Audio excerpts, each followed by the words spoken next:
Nithyanandam, welcome to the Prathama Vinyasa Krama. We are going to perform the 108 Asana sequence of KAILASA's Nithyananda Yoga. First, let us make sure we have all the components you need for the yoga practice. Have your yoga mat on the ground.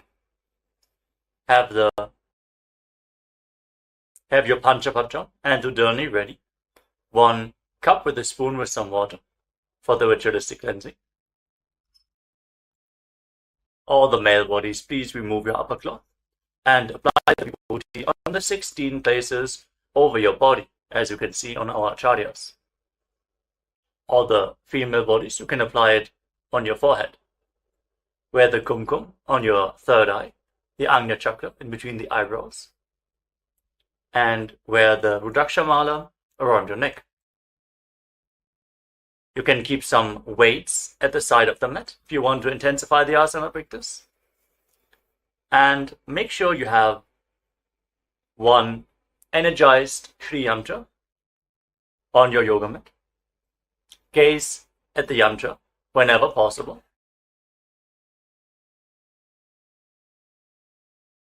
To mirror the macrocosmic energies into your microcosmos. Let us all now settle down into a comfortable cross-legged position with your head, neck and spine in a straight line.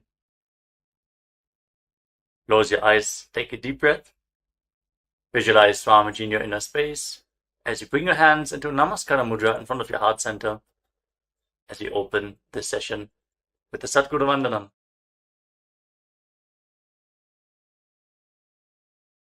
Nithyanandam Paramasukhadam Kevalam Jnanamurtim Dvandvatitam Gaganasadrisham Tattvamasyaadilaksham Ekam Nityam Vimalamachalam Sarvadhi Sakshibhutam Bhavatitam Trigunarahitam Sadgurum Tam Namami. Next, we are going to chant the Shiva Mula mantra. Om Ham Ham Shivaya Namaha 11 times, invoking Paramashiva's presence for this ritual of Nithyananda Yoga. Please follow along internally. Om Ham Ham Shivaya Namaha. Om Ham Ham Shivaya Namaha. Om Ham Ham Shivaya Namaha. Om Ham Ham Shivaya Namaha. Om Ham Ham Shivaya Namaha. Om Ham Ham Shivaya Namaha. Om Ham Ham Shivaya Namaha. Om Ham Ham Shivaya Namaha. Om Ham Ham Shivaya Namaha. Om Ham Ham Shivaya Namaha. Om Ham Ham Shivaya Namaha.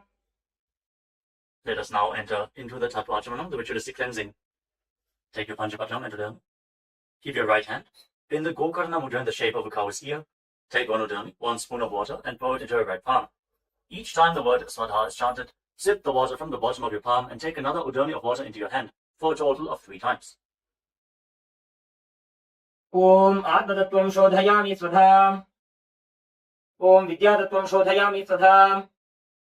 Om Shivatattvam Shodhayami Swadha. Now wash your right hand with the water from the Panchapatram and wipe your lips twice with the bottom of your right thumb as we chant. Om Ham Hridayaya Namaha. Wash your hand again. With your index, middle and ring finger joined together, touch above the upper lip and below the lower lip. Then wash your hand again. With your index finger and thumb joined together, touch your right nostril and your left nostril. With your ring finger and thumb, touch your right eye, your right ear, and your left ear. Then wash your hand again. With your little finger and thumb, touch your navel, your right chest, and your left chest. And with all the tips of the fingers joined together, touch the crown of your head, the right shoulder, the left shoulder, and your heart center. Wash your hand again. Now place your right hand over the left and place both your hands on the right thigh. Sit straight, close your eyes, and make a conscious resolution. What you want to manifest in today's Nithyananda Yoga session. Hold the visualization of what you want to manifest as we chant the Sankalpa mantra.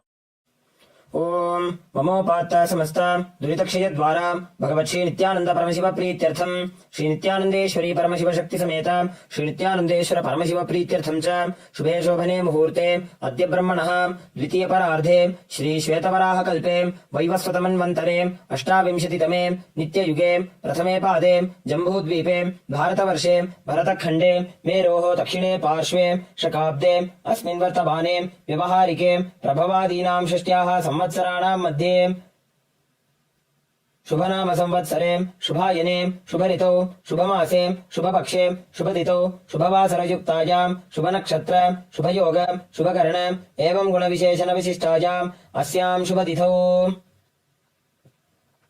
Shri कैलासोन्नत द्वादशांत श्यामला पीठारूढ़ श्री मीनाक्षी सुंदरेश्वरा भिन्न स्वरूप परशिवपुत्र रत्नकुमार गुरुमन्यतुल्यावतार श्री पार्वती स्तन्यपान लब्ध दिव्य ज्ञान विश्रुत सकल निगमागमसार भूत द्राविड वेद प्रवक्त्रे श्रीमत् परमशिव करुणा समधिगत मुक्तामय चतुरश्रयान गीयमान छत्र चामर श्री जिन्नकाहलादि समस्त विरदावल्यलंकृत ज्ञान विज्ञान चक्रवर्ती सर्वजन संघ सद्यो निर्वाण दीक्षा व्यजाप वर्ग वर्ष विश्राणजीमूत परमत कलभ केसरी शैव सिद्धांत स्थापनाचार्य श्री राजाधिराज पांड्य महाराज गुरु क्षपन शाख्यादि महांधकार निवारण ज्ञान भानु वीक्षणा नरहार तजोच्छेदन पूर्वक श्रीमद ऋषभध्वज स्थापक शैव समय कर्त्रे सर्वज्ञ पीठारूढ़ श्री जगद्गुरु श्री ज्ञान संबंध देशिक स्वामी वागीश सुंदर माणिक्य वाचक स्वामिनाम अवतार भूत श्री ज्ञान संबंध स्वामी पुनरुद्धृत श्यामला पीठ सर्वज्ञ पीठ तृणवद्युत्तर द्विशततम गुरु महासन्निधान अरुणगिरि योगीश्वर परंपरागत अरुणाचल सर्वज्ञ पीठ गुरु महासन्निधान कैलास परंपरागत कांची कैलास सर्वज्ञ पीठ त्रयस्त्रिंशदुत्तर द्विशततम गुरु महासन्निधान नित्योत्सव नित्य मंगल नित्य कल्याण नित्य रचित कैलास परंपरागत आदि कैलास नित्यानंद पीठ महासंस्थान महासिंहासन पीठ कर्त्रे साक्षात् श्री परमशिव समुद्भूत कैलास परंपरागत वैवस्वतमनु इक्ष्वाकु हरिश्चंद्र भगीरथ श्रीरामचंद्र शूरसेन इत्यादि अनवच्छिन्न सार्वभौम चक्रवर्ती परंपरागत चतुष्षष्टि योगिनी मंडित चतुष्षष्टि संप्रदाय प्रवर्तक मनुधर्म शासन सूर्यवंश प्राप्त सर्वज्ञ पीठ सुरांगी साम्राज्य मूर्धाभिषिक्त चूड़ामणि साक्षात् श्री परमशिव समुद्भूत कपिल महागुरु पुनरुद्धृत महानिर्वाणी पीठ अष्टोत्तर सहस्र श्री महामंडलेश्वर साक्षात् श्री परमशिव समुद्भूत श्री महागणपति समारंभ अनवच्छिन्न पीठाधीश्वर गुरु परंपरा प्राप्त अटल पीठ अष्टोत्तर सहस्रतम अष्टोत्तर सहस्र श्री अटल पीठाधीश्वर धर्म मुक्ति स्वर्गपुर स्वर्ण पीठ त्रयोविंश गुरु महासन्निधान कैलास परंपरागत आदिपीठ सर्वज्ञ पीठ जगद्गुरु श्री कैलास पुनरुद्धारक श्री कैलास परमाचार्य श्रीमत् परमहंस परिव्राजकाचार्य वर्य सच्चिदानंद प्रणव स्वरूप श्रोत्रिय ब्रह्मनिष्ठ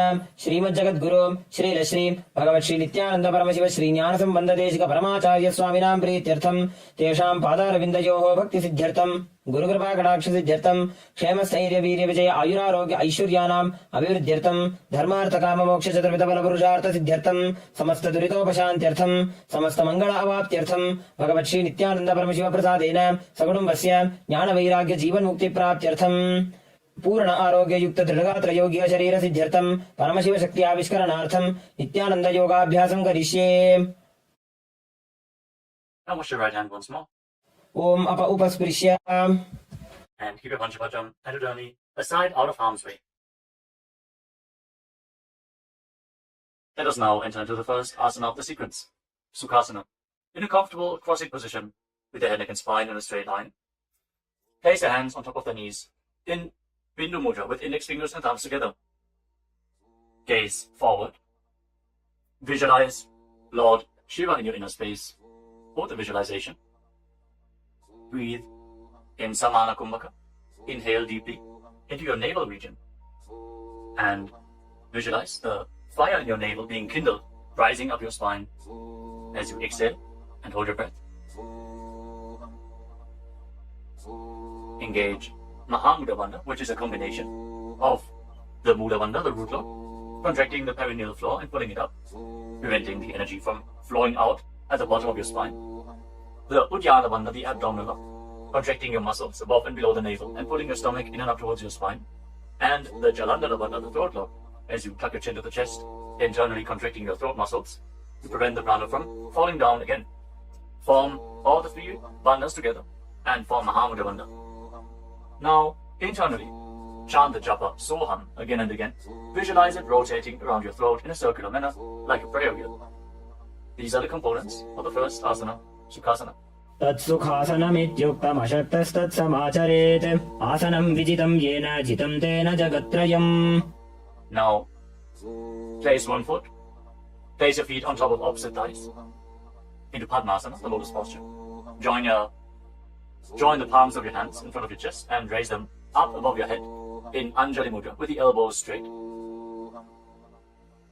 Engage all of the uddhas as you visualize yourself as Mount Kailash in Parvatasana. अथ वक्ष्ये महादेव पर्वतासनमङ्गलम् यत्कृत्वा स्थिररूपी स्यात् षट्चक्रादिविलोपनम्. Now extend your feet away from the body. Bring the soles of the feet together. Interlock your fingers behind your back in Parusha Mudra as you lean forward and down, and place your forehead on the ground behind the heels. Lean down as low as you can. Open up your back. Breathe deeply into your navel region. Feel the stretch in your back. As you gaze to your nose, visualize Swamiji and keep engaging the Mahamudra Bandha in Halipavasana. पूरवविधियाहू मे जानु उभय पगथली सम्पुटठानो पृष्ठपछेदो भूकरल्यावो दक्षिणकरसो वामगहावो. Now bring your hands to the front. Keep the soles of the feet together. Cup the palms and place them on the ground in front of the feet. Again, bring your forehead to the ground behind the heels. Fix your gaze at the tip of the nose. Visualize yourself as a snake with Mahamudra Bandha engaged in Nagi Pavasana. Hold the stretch for a moment. पूरवविधि परि आगाने नीचौः वीकहूणि फणास्यौ लगायि. Now keep your hands in Prana Mudra. Index and middle fingers together as you hold onto the little and ring fingers with your thumb. Catch a hold of your big toes and extend your legs forward and up. Then cross your legs into Padmasana and lean forward and down onto your elbows. Engage all the bandhas, Mahamudra Bandha, and visualize yourself as a bird in Kokilasana. अथान्यदासनं वक्ष्ये येन सिद्धो भवेन्नरः अकस्मात् वायुसञ्चारं कोकिलाख्यासनेन च. Rise up. Now stack your knees and your ankles. Hold on to opposite elbows in front and start rotating your arms in a circular motion.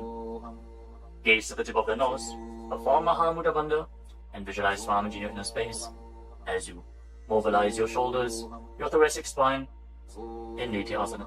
गोड़ा वामापादकी आशमाहिली सोज दश चरण को बारलौ तापरि Gulf समोज वामपाद को महिलौ बहुरौ गुल्फज जाना तापरि गोड़ा दचिकी आश बारली ठान.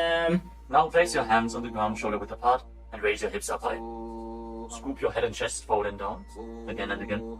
Pull your stomach in and up towards your spine in Uddiyana Bandha. Visualize yourself as an elephant. Strengthen your shoulders and your upper back. Stretch your hamstrings. Don't forget to breathe in Samana Kumbhaka. Intensify the fire in your navel region in Gajasana. न्युब्जं पादाग्रे भूमौ कृत्वा लम्बी भूयामस्तकाग्रे निधायां नितम्बम् ऊर्ध्वमुन्नमय्य नाभिलक्ष्यं भूमौ नासिकामानीय. Now raise one heel off the ground in the same position and push the other heel down. Alternate the position of your feet again and again. Stretch your hamstrings and push your shoulders through. Straighten your back. Pull your stomach in and up. And visualize yourself as a bear in Vrikshasana, the bear posture. एकैकं पादमाकुञ्च्य गजासनं कुर्यात् त्रिक्षासनं भवति. Now rise up. Stand on the tips of the toes. Stand on the tips of the toes. If you can, rise up all the way onto your big toes. Bring your hands to your chest in Kridara Mudra, index, middle and big fingers joined together. Hold your stomach in and up and visualize Swamiji in your inner space. Find the balance in your center. Get the strength in your calves. In Vaishyasa. केशेन पादयुगलं बद्ध्वा तिष्ठेदधोमुखः अथ वैश्याः वक्ष्ये यत्कृत्वा सत्यवान् भवेत्. Now let us move into the first Karnapta sequence. Starting off with Adimandi posture. Keep your heels together, toes pointing outwards, and bend your knees. Bring your hands in front of your chest. Now raise one knee up along the center of your body in a circular motion and follow along with the respective hand. Repeat the movement on both sides gracefully again and again.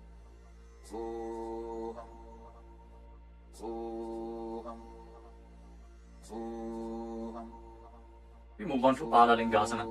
Now interlock your fingers from the outside in Sarvashankari Mudra. Raise one knee up towards your chest and pull it close with your hands. Stand straight on the mat. Bring stability into your foot as you engage all three bandhas.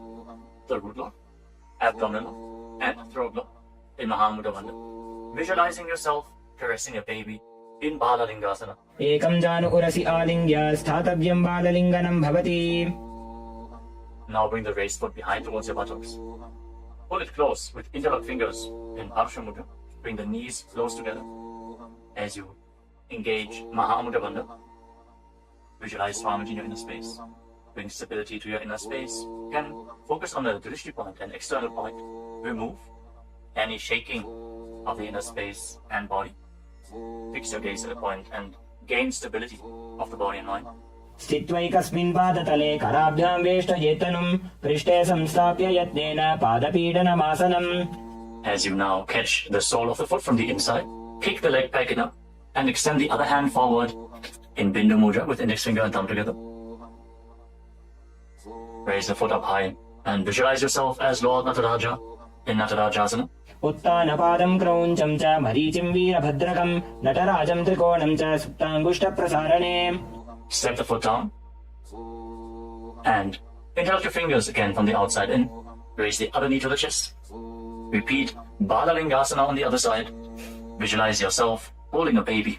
Breathe deeply against the raised thigh. एकं जानु उरसि आलिङ्ग्य स्थातव्यं बाललिङ्गनं भवति. Now bring the raised foot to the back. Hold it close to the buttocks with both hands. Engage all the bandhas. Visualize Swamiji in Padapitanasana. एकं जानु उरसि आलिङ्ग्य स्थातव्यं बाललिङ्गनं भवति. Now hold the sole of the foot, kick the leg back and up, and lean forward with the front hand in Bindu Mudra. Visualize yourself as the cosmic dancer Lord Nataraja in Natarajasana. उत्तानपादं क्रौञ्चं च मरीचिं वीरभद्रकं नटराजं त्रिकोणं च सुप्ताङ्गुष्ठप्रसारणे. Come to the next karana of the sequence. Again, stand in Arimandi. Heels together, toes pointing outwards and knees bent. Bring your hands to the chest. Step the right foot behind the left. And start swinging the right arm back and forth like a pendulum. Gracefully move your fingers one by one. Place your hand over the nose, uncross your ankles. And repeat the movement on the other side as well. Next up is the skeleton dance. Now visualize yourself as a skeleton as you shake your body intensely. Hold the visualization that you are mere bones and shake every bone within your body.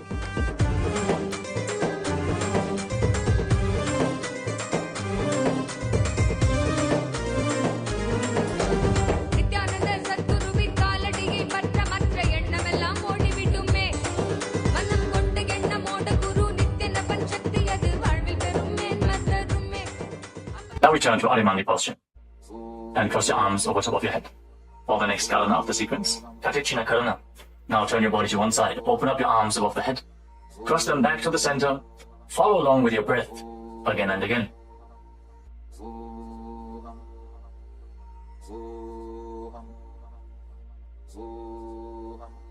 Now raise your arms up parallel above your head and rise up onto the tips of your toes. Engage Mahamudra Bandha and visualize yourself as a palm tree. As you breathe in Samana Kumbhaka, kindle the fire in your navel region. Internally chant the new japa Shivoham in Tadasana. महामुद्राबद्ध कोनो ताड़ासन विभेदकान् विनोत्तानं सदा कुर्यात् अन्तर्वत्नी पतिप्रिया. Now lean forward and down. Place your hands flat on the ground if you can. Otherwise, just lean down as low as possible. Bring your head towards the knees and engage all the bandhas Mahamudra Bandha as you visualize Swamiji in Uttanasana. महामुद्राबद्ध कोनो ताड़ासन विभेदकान् विनोत्तानं सदा कुर्यात् अन्तर्वत्नी पतिप्रिया. Now bring your hands flat on the ground and step your feet back. Come to a tall plank position.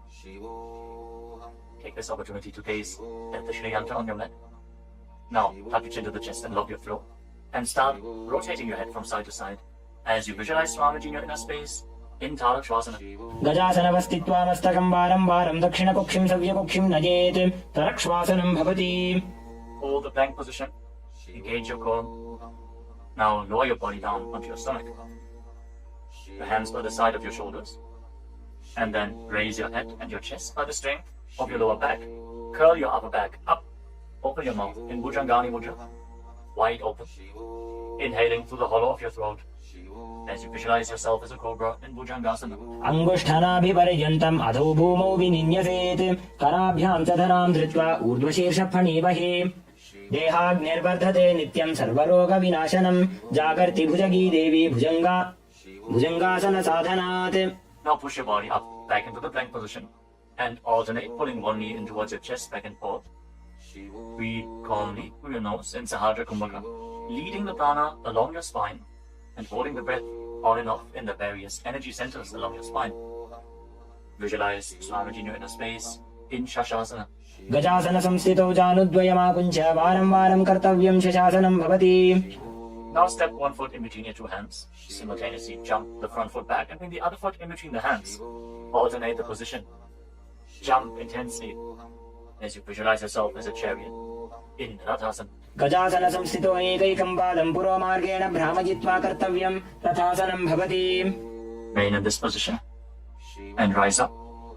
Keep one foot at the back with the toes facing sideways and bend the front knee at a 90-degree angle. Raise your arms up parallel above your head.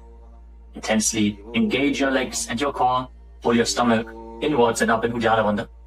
Fix your gaze at your third eye as you visualize yourself as Lord Veerabhadra with 8 arms in Veerabhadrasana. वासिष्ठमथ कौण्डिन्यम् ऊर्ध्वकुक्कुटमेव च अष्टावक्रमथोत्तानं मयूरं सेतुबन्धनम् उत्तानपादं क्रौञ्चं च मरीचिं वीरभद्रकं नटराजं त्रिकोणं च सुप्ताङ्गुष्ठप्रसारणे.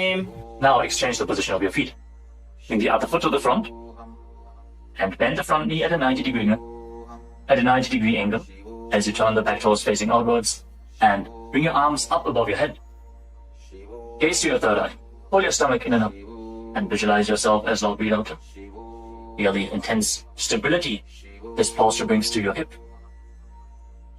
Stand strong and stable in Veerabhadrasana. वासिष्ठमथ कौण्डिन्यम् ऊर्ध्वकुक्कुटमेव च अष्टावक्रमथोत्तानं मयूरं सेतुबन्धनम् उत्तानपादं क्रौञ्चं च मरीचिं वीरभद्रकं नटराजं त्रिकोणं च सुप्ताङ्गुष्ठप्रसारणे. Now stand up straight. Take one foot and pull it up towards the inner opposite thigh with the heel close to your perineum. Join your hands in Anjali Mudra and raise your arms up straight above your head. Engage Uddiyana Bandha. Pull your stomach in and up and visualize yourself as a tree. Fix your gaze at an external point for balance in the Vrikshasana, the tree posture. वामोरुमूलदेशे च याम्यं पादं निधायतु तिष्ठेत्तु वृक्षवद्भूमौ वृक्षासनमिदं विदुः. Now bring the raised foot up towards the opposite hip and join your hands in Namaskara Mudra in front of your chest. Visualize yourself as Lord Garuda with heavy wings on your back.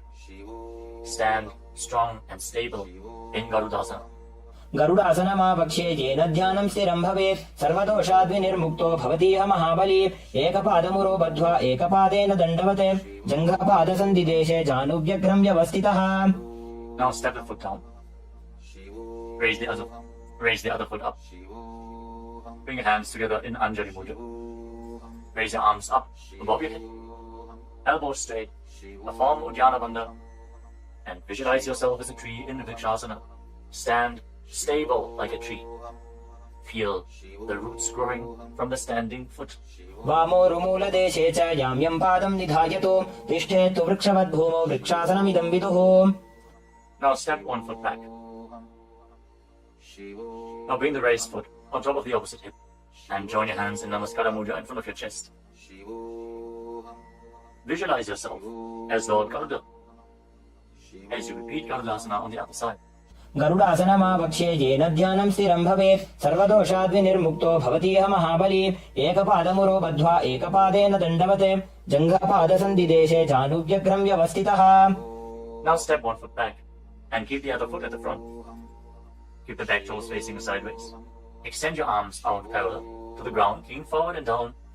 Bring one hand to the foot and the other hand up to the sky. Gaze up along the raised arm and visualize yourself as a triangle in Trikonasana, the triangle posture. उत्तानपादं क्रौञ्चं च मरीचिं वीरभद्रकं नटराजं त्रिकोणं च सुप्ताङ्गुष्ठप्रसारणे. Now rise up. Exchange the position of your feet. With the arms parallel, lean forward and down. Raise the other arm up to the sky. Repeat Trikonasana, the triangle posture on the other side. Feel the deep stretch in your lats and in your hips. Try to rotate your shoulders so they are completely aligned and pointing up to the sky. उत्तानपादं क्रौञ्चं च मरीचिं वीरभद्रकं नटराजं त्रिकोणं च सुप्ताङ्गुष्ठप्रसारणे. Now rise up. Step your feet together. Keep the heels touching, toes pointing outwards in Arimandi. With your knees bent, raise one heel off the ground and bring your hands to the chest, palms facing each other. Now stomp the raised heel to the ground and raise the other heel up again and again as you exchange the position of your hands in front of your chest.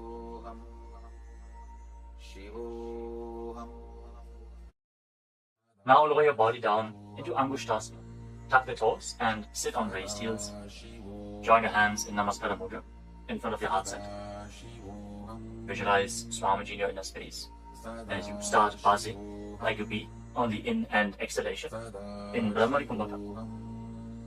And internally chant the new japa Sadashivoham in Angushtasana. कबन्धासनमित्याहुः गोरक्षासनमेव च अङ्गुष्ठमुष्टिकं ज्ञेयं ब्रह्मप्रासादितं तथा. Now extend one leg forward and bring your hands to the side.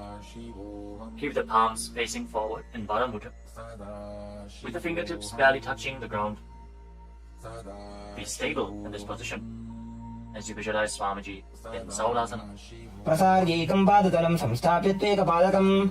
Now catch a hold of the big toe of the front foot in Prana Mudra with index and middle finger. Catch the back heel with the other hand and balance in this posture. Visualize Swamiji in your inner space in Vinyasa.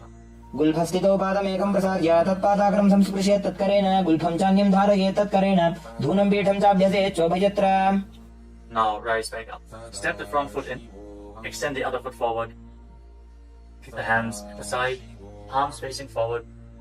Support your balance with the fingertips as you visualize Swamiji in Saurasana. प्रसार्यैकं पादतलं संस्थाप्य त्वेकपादकम्. Now lean forward down. Hold on to the big toe in Prana Mudra. Again, visualize Swamiji in Vidunanasana. Feel the stretch in your calf. Build the balance to hold the back heel with the other hand. गुल्फस्थितो पादमेकं प्रसार्य तत्पादाग्रं संस्पृशेत् तत्करेण गुल्फं चान्यं धारयेत् तत्करेण धूनं पीठं चाभ्यसेत् चोभयत्र. Now rise up and step both feet in. Separate your knees as you place your hands on top of the knees with the palms facing up. Now lock your chin to the chest in Jalandhara Bandha and gaze through the gap between the palms. Hold the balance. Calm your inner space and visualize Swamiji in Brahma Jyotisasana. दो ऊफड़ा पानी होए वैसे एड़ी दो गुदानी वैसे कोरपक दलियां की माहिली आयुष माहेरा शेमिली. Now drop your knees down to the ground. Sit on raised heels and fix your gaze at the tip of the nose. Pull your stomach in and up in Uddiyana Bandha and visualize yourself as Sage Kapila Muni in Kapilasana. दो ऊफड़ा पानी होए वैसे एड़ी दो गुदानी वैसे कोरपक दलियां की माहिली आयुष माहेरा शेमिली. Now shift your gaze upwards towards your third eye. Maintain this posture and visualize Swamiji's form in your inner space in Bhadragurakasana. दो ऊपकतली संपुट करे कोरवारली भूपरिधरे कोरवारली राखे ऐसे तापरी मूल द्वार टिकी बैसे. As you raise your knees off the mat, keep the soles of the feet together. Join your thumbs and little fingers and open up your palms into Padma Mudra, resembling a lotus flower. Raise your arms up above your head and gaze through the gap between the palms. Pull your stomach in and up in Uddiyana Bandha and visualize Lord Surya in your inner space in Suryasana, the sun posture. एड़ी दो वो गुदा तरियाने फड़ा पानी बैठक पुनिठाने गोड़ा जंग अधर करे रहे आड़े वाम इसी विधि कहे. Now place your knees on the ground. Bring the top of the feet flat and place your hands on the knees. Gaze upwards towards your third eye. Visualize yourself as a frog and keep your tongue flat against the palate of the mouth in Manduki Mudra. Stop the buzzing sound on the breath. Breathe calmly through your nose in Sahaja Kumbhaka. Don't forget to chant Sadashivoham internally in Mandukasana. पादतलौ पृष्ठदेशे अङ्गुष्ठे द्वे च संस्पृशेत् जानुयुग्मं पुरस्कृत्य साधयेन्मण्डुकासनम्. From this kneeling position, now bring your hands behind your back. Hold on to opposite shoulders and keep your elbows close to your head. Open up your upper back. Feel the strength in your shoulders.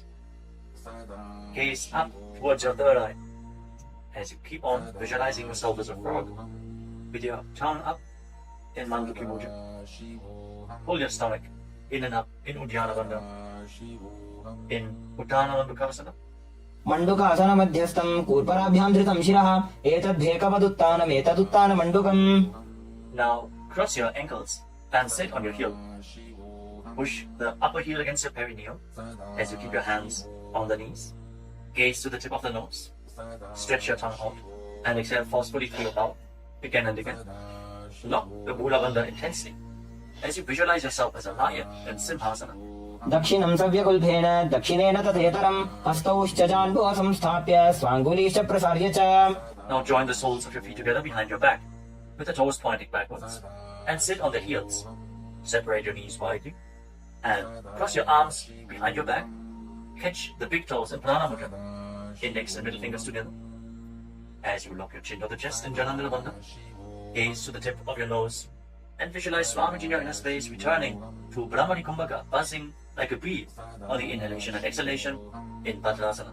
गुल्फौ च वृषणस्याधो व्युत्क्रमेण समाहितः पादाङ्गुष्ठौ कराभ्यां च धृत्वा च पृष्ठदेशतः.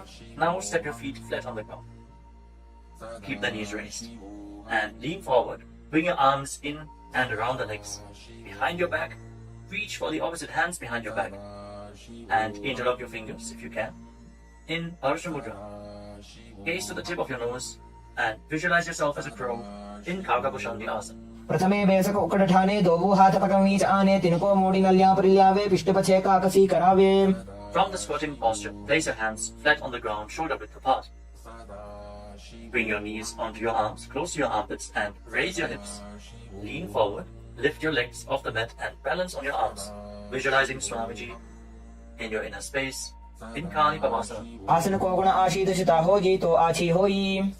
Let us now get ready for Kapali Asana, which is the first inverted posture of the sequence. We're suffering from upper back or neck injuries or high blood pressure, or if you're currently in pregnancy, please consult your doctor before performing any of the inverted postures of today's Nithyananda Yoga sequence. With this out of the way, let us now place the head on the ground. Form a triangle between your head and your hands. Keep your knees on your arms, align the hips with the shoulders, and then straighten your legs up into a headstand. Fix the gaze at the nose. Visualize Swamiji. Feel the vibration in the crown of your head as you keep buzzing like a bee in Brahmani Kumbhaka in Kapali Asana. शीश शीशा धरती टेकी पगदो भूमिलिवा ऊंचा कुकरे. Now gently lower your legs down and come to a squatting position. Keep your hands flat on the ground. Rotate your body to one side. Align the knee with your hip. Align the knee and the hip with your elbows and lean forward onto your arms. Extend your legs out to the side and gaze up towards your third eye. Visualize yourself as a peacock and exhale all the way. Hold your breath again and again in Dechaka Kumbhaka as you perform Parsvamayurasana. Balance on your arms with the strength to your wrists and shoulders. मयूरं दण्डवत् कुर्यान् मायूरं दण्डनामकं कुर्यान् मायूरं पार्श्वाभ्यां मायूरपार्श्वनामकम्. Now set your legs down. Twist your body in the opposite direction. Repeat Parsvamayurasana on the other side. Lean onto your arms. Extend the legs out to the side and gaze to your third eye as you visualize yourself as a peacock. मयूरं दण्डवत् कुर्यान् मायूरं दण्डनामकं कुर्यान् मायूरं पार्श्वाभ्यां मायूरपार्श्वनामकम्. Now settle down. Place your hands flat on the ground and step your feet back into a plank position. Take a moment to gaze at the Shri Yantra on your mat as you step one foot front in between the two hands. As you step one foot outside the respective shoulder in between the two hands, fix your gaze at your third eye and visualize yourself as Lord Kala Bhairava in Bhairaganathasana. आसन को गुण पीती जाई. Now step the front foot back and bring the other foot to the front in between the two hands. Feel the stretch in your legs. Open up your hips. Push your hip forward as you engage the Mula Bandha and visualize yourself as Lord Kala Bhairava in Bhairaganathasana on the other side. आसन को गुण पीती जाई. Now step the front foot back and bring your forearms on the mat. Raise your hips up high. Slightly walk your feet forward Open up your shoulders. Try to bring your heels to the mat. Intensity, stretch your hamstrings. As you gaze towards your third eye, visualize Swamiji in Unmukha Pitasana. भून्यस्तौ जानुनी हस्तौ चतुष्पदमवाङ्मुखम् उत्थापिताङ्घ्रियुगलकटिस्थलमभिरुकाम्. Now raise back onto your arms and rotate your body. Lift one arm up towards the sky. Keep your body completely straight, your core tightly engaged, and gaze up along the raised arm as you visualize yourself as sage Vashishta in Vashishthasana. ऊर्ध्वकुक्कुटवासिष्ठमरीचिहलमत्स्यकम् परिवृत्तिम् चोदरस्य विविधम् धनुरासनम्. Now rotate your body to the other side. Raise the other arm up. Keep your core engaged as you repeat Vashishthasana on the other side. ऊर्ध्वकुक्कुटवासिष्ठमरीचिहलमत्स्यकम् परिवृत्तिम् चोदरस्य विविधम् धनुरासनम्. Relax. Now bring your feet to the front. Come to a sitting position with your legs extended forward. Bring your hands underneath the buttocks with the palms facing up. Lock your chin to the chest. Gaze to the tip of the nose. Visualize yourself as Lord Hanuman. As you internally chant the Nujapa, Mahasada Shivoham in Anjani Asana. दो भूकर की उभय हथेली कोरवारिली मैले भेली सो आगाने भूपरिदाशे महाने अंगुली मिलिराशे. Now lean forward and down. Catch a hold of your big toes and down with index and middle fingers. Lean down as low as you can. Stretch your back. Open your hamstrings and your hips. As you engage Mahamudra Bandha, all the three bandhas together. Visualize Swamiji in Paschimottanasana. जानु परिललाटन्तो पश्चिमं तानमुच्यते येन केन प्रकारेण सुखं कार्यं च जायते. Now rise up. Interlock your fingers around your neck.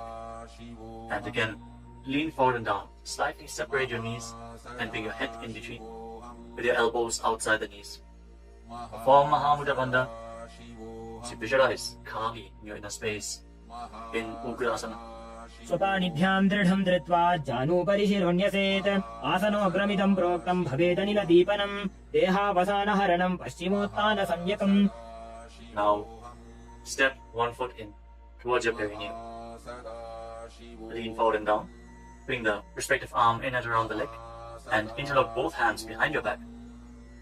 Bring your head towards the knee as you visualize yourself as sage Marichi in Marichi Asana.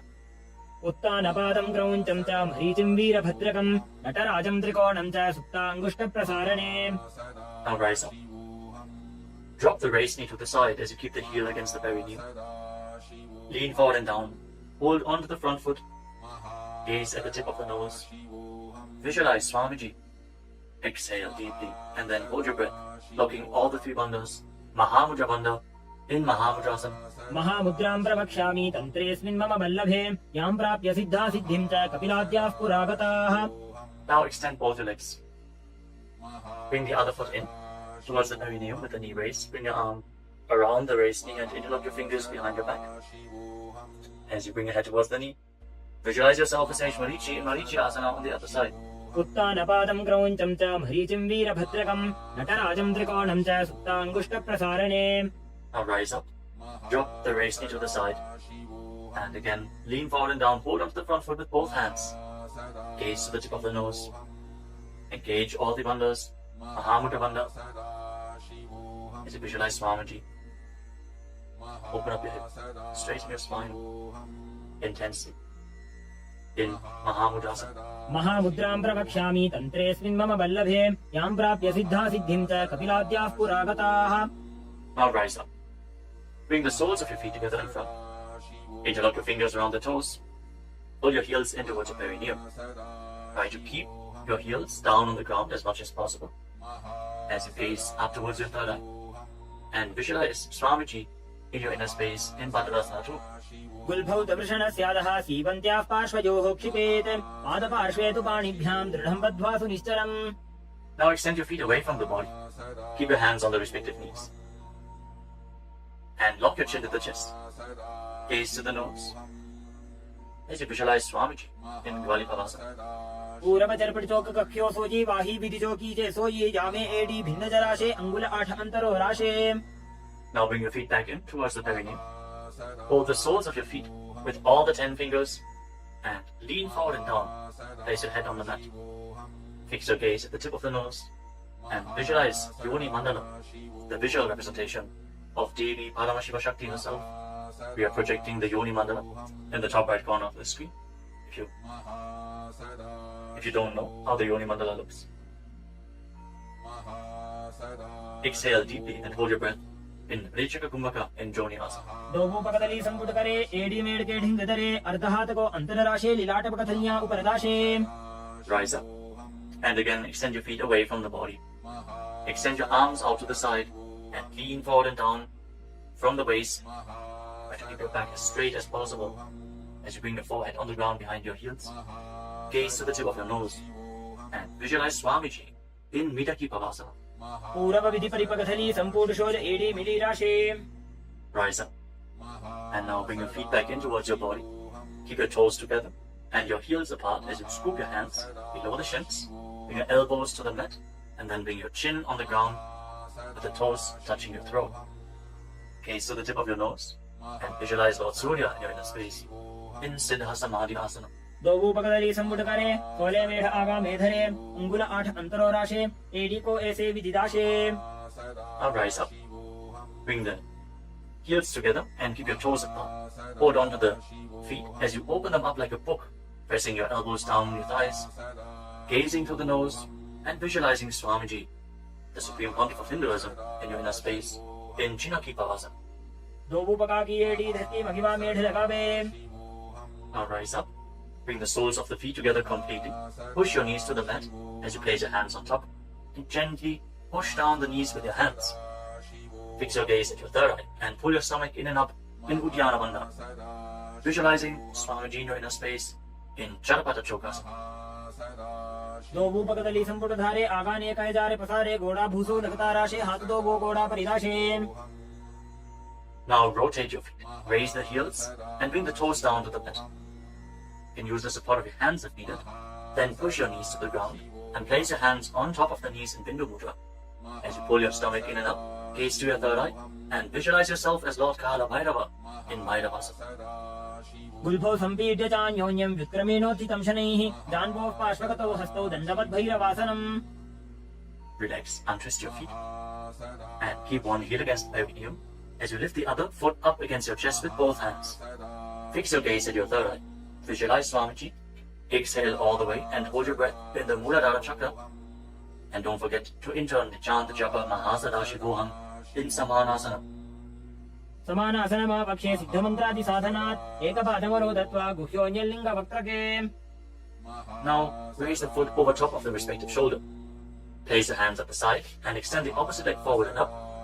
Gaze up towards your third eye and visualize Swamiji in Apanasana. केवलं पादमेकं च स्कन्धे चारोप्य यत्ततः एकपादेन गगने तिष्ठे तदण्डवत् प्रभो. Now lower your legs down.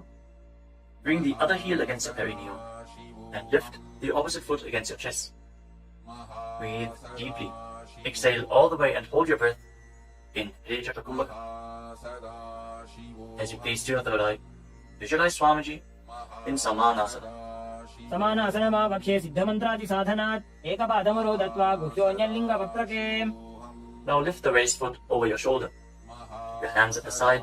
Extend the opposite leg forward and up. And gaze to your third eye as you visualize Swamiji in Apanasana on the other side. Hold this posture. Just straighten your legs, point the toes. Be stable in this posture. केवलं पादमेकं च स्कन्धे चारोप्य यत्ततः एकपादेन गगने तिष्ठे तदण्डवत् प्रभो. Now lower your legs and stack the knees in front of your body, keeping the heels at the outside of the opposite hips. Interlock your fingers on the top knee. Gaze to the tip of your nose and visualize the face of a cow in your inner space as you breathe in Siddhkari Kumbhaka. Press your tongue flat against the palate of your mouth, and as you inhale through your mouth, hiss through the teeth. Exhale through your nose and internally chant the japa Om Nithyananda Yoga in Gomukhasana. सव्ये दक्षिणगुल्फन्तो पृष्ठपार्श्वे नियोजयेत् दक्षिणेऽपि तथा सव्यं गोमुखं यथा.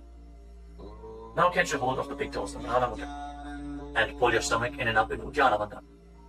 Fix your gaze at the tip of your nose and visualize yourself as Rishika Anasuya in Anasuyasana. दक्षिण घोड़ो नीचे उठाने बाहों ताके ऊपर आने घोड़ा संधि मिलावे भारी आड़ा पद पुनीते संधि पसारी With your gaze fixed at the nose, lean forward and down and interlock your fingers behind your back. Bring your chin over the knees. Lean down as low as possible. Visualizing Rishika Anasuya in Anasuyasana 2. धीमणा Goda की संधि उपरिड़ा बागोड़ा की संधि मिलाई राशे घोड़ा सेवले पकतल्यालो आड़वाई सुधा राशे Now rise back up. Place the right foot flat on the mat with the right knee against your chest and keep the left heel against your perineum with the knee on the ground. Place your hands on the respective knees. Gaze to the tip of the nose and visualize yourself as Lord Garuda in Garudasana 2. डाबो पकमोड़ी एड़ी माहिला गुल्फमूल द्वारनी चैदे From the same posture, now raise your perineum onto the heel. Interlock your fingers around your neck and twist your elbows outside the raised knee as you gaze up towards your third eye. Visualize yourself as Sage Narada in Naradasana. इष्टि जवाम पगदली केरी भूपरिता ही लगा बेफेरी घोड़ा सुधो फणो है जो जी छिपाशती राशे sooji Relax, untwist your spine and now raise the left foot on the right thigh and raise the right knee. Catch the big toe of the right foot with the right hand in Prana Mudra and hold onto the shin of the right leg with your left hand as you hug your knees. Fix your gaze at the tip of your nose and visualize Matsya, the fish avatar of Lord Vishnu in Matsya Pitakasana. वामेन वामाङ्गुष्टन्तो गृहीतं मत्स्य पीठकं योनि वामेन संबीड्य मेढ्रादुपरि दक्षिणम् Now again, stack your knees and keep your heels outside the hips. Intensely stretch your hip rotators. Keep your hands on your knees in Parashamudra. Gaze to the tip of your nose and visualize the face of a cow in Gomukhasana. सव्ये दक्षिणगुल्फन्तो पृष्ठपार्श्वे नियोजयेत् दक्षिणेऽपि तथा सव्यं गोमुखं गोमुखं यथा Now interlock your fingers around the toes in Pranamudra. Hold your stomach in Uddiyana Bandha and fix the gaze at the tip of the nose as you repeat Anasuyasana. दक्षिण घोड़ो नीचे उठाने बाहों ताके ऊपर आने घोड़ा संधि मिलावे भारी आड़ा पद पुनीते संधि पसारी Now interlock your fingers behind your back and lean forward and down. Bring your chin over the knee, the nose as close to the ground as you can. Fix your gaze at the tip of the nose and visualize yourself as Rishika Anasuya in Anasuyasana 2. दक्षिण घोड़ो नीचे उठाने बाहों ताके ऊपर आने घोड़ा संधि मिलावे भारी आड़ा पद पुनीते संधि पसारी Now rise back up. This time place the left foot flat, the left knee against the chest, right heel against the perineum. Keep your hands on your knees. Gaze to your nose and visualize yourself as Lord Garuda in Garudasana 2 on the other side. जीवना गोदा की संधि उपरिड़ा बागोड़ा की संधि मिलाई राशे घोड़ा सेवले पकतल्यालो आड़वाई सुधा राशे As you raise your perineum up onto the heel, interlock your fingers around your neck, twist your elbows outside the raised knee, gaze up towards your third eye, and visualize Sage Narada in Naradasana. इष्टि जवाम पगदली केरी भूपरिता ही लगा बेफेरी घोड़ा सुधो फणो है जो जी छिपाशती राशे sooji Now raise up. Place the right foot onto the left thigh and hold on to the left shin and the big toe as you gaze to your nose and visualize Matsya, the fish avatar of Lord Vishnu in Matsya Pitakasana. वामेन वामाङ्गुष्टन्तो गृहीतं मत्स्य पीठकं योनि वामेन संबीड्य मेढ्रादुपरि दक्षिणम् The next asana is Matsyendasana. Now extend your legs forward. Place one foot on top of the opposite thigh. As you place the left foot on the opposite thigh, raise the right knee. Bring the left elbow around the raised knee, hand by the neck, and the other hand on the ground behind you. Twist your spine, gaze up towards your third eye, and visualize Matsyendana, the master and great sage, in Matsyendasana. उदरं पश्चिमाभासं कृत्वा तिष्ठति यत्ततः नम्राङ्गं वामपादं हि दक्षजानोपरिन्यसेत् Now extend your front hand down to the foot and hold on to the big toe in Prana Mudra.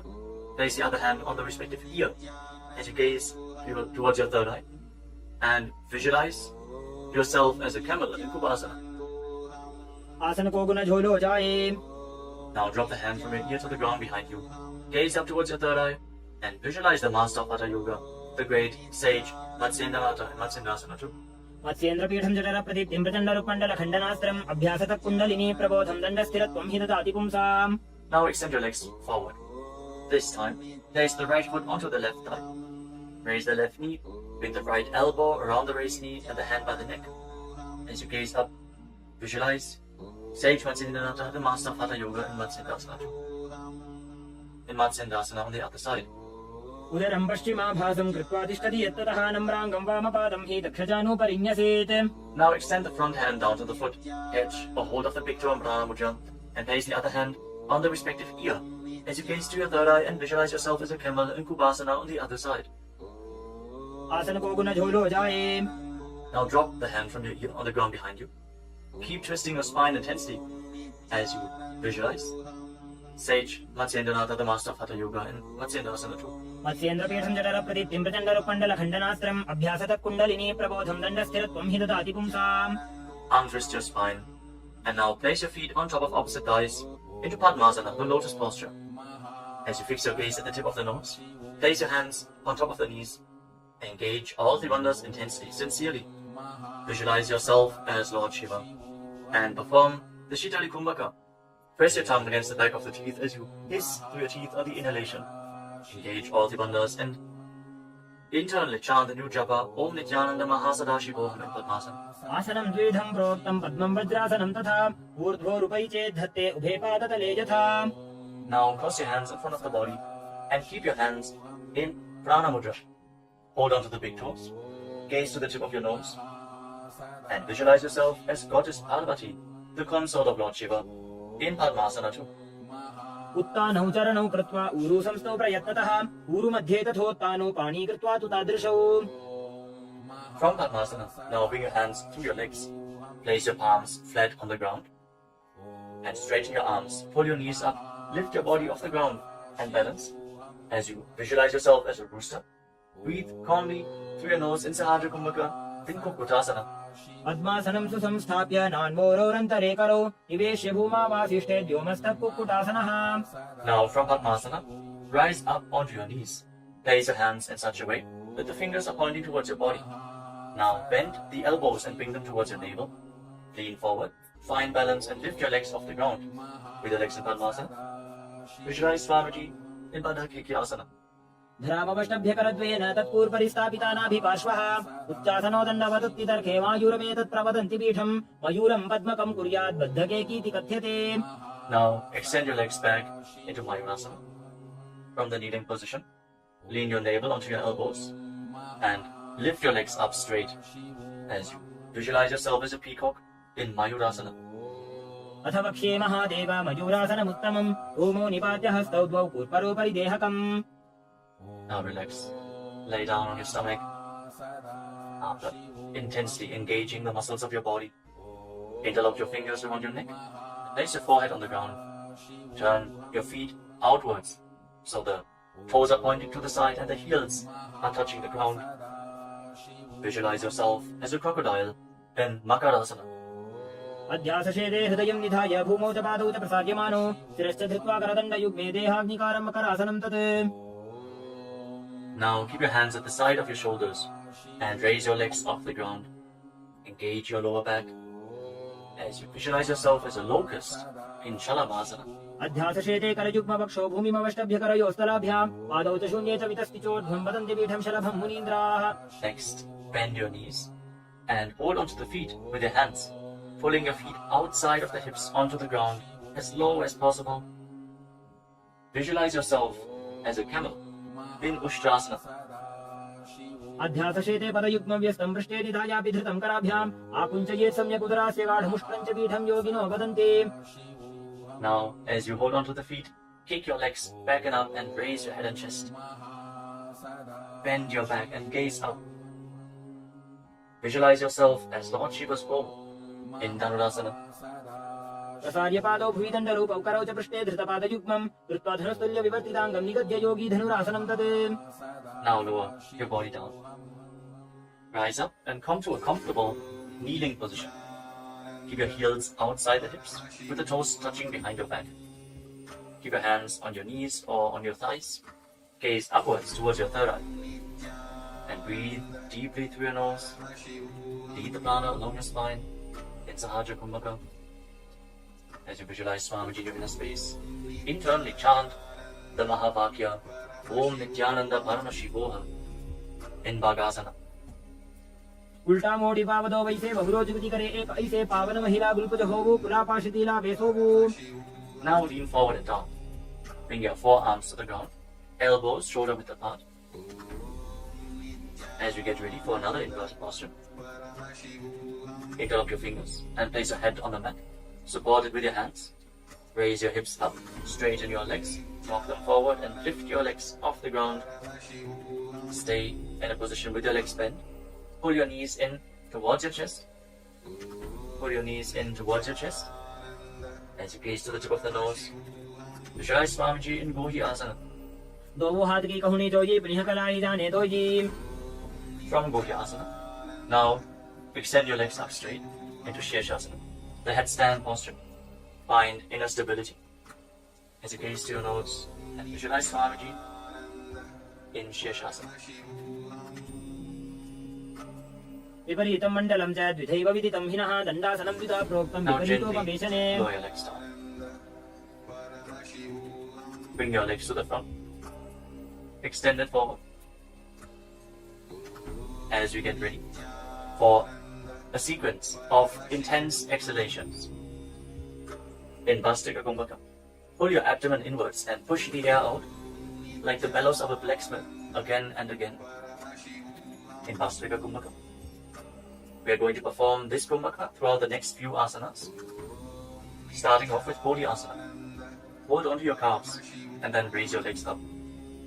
Try to bring them as vertical in front of your face as possible. As you visualize Swamiji in your inner space, hold this position. Engage your core.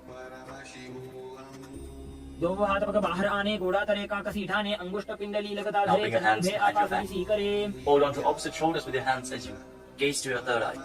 Exhale rapidly and visualize yourself as a mace in Parikasana. Intensely work your core.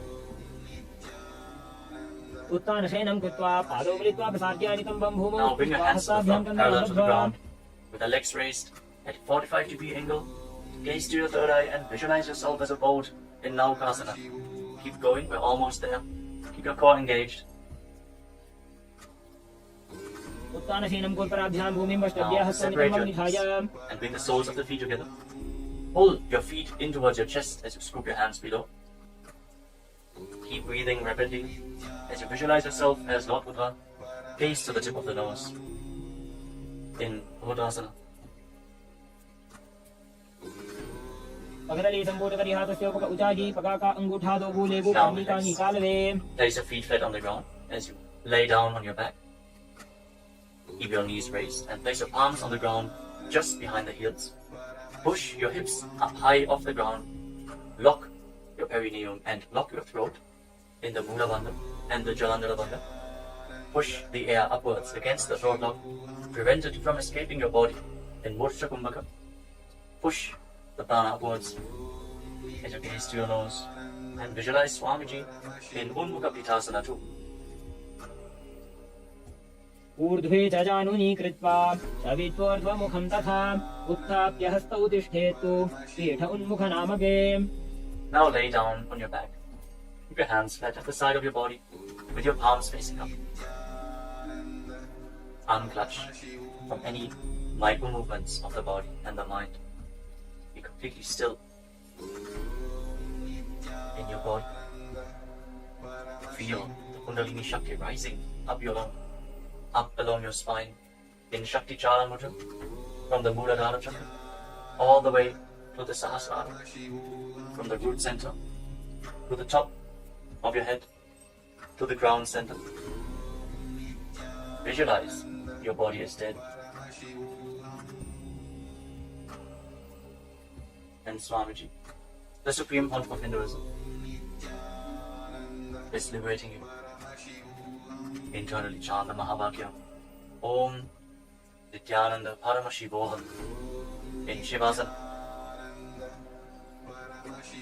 उत्तानं शववद्भूमौ शयनं तु शवासनं शवासनं श्रान्तिहरं चित्तविश्रान्तिकारकम्.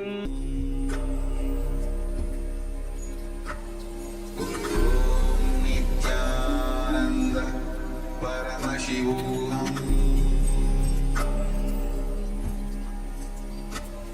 Om Nithyananda Paramashivam. Om Nithyananda Paramashivam. Om Nithyananda Paramashivam.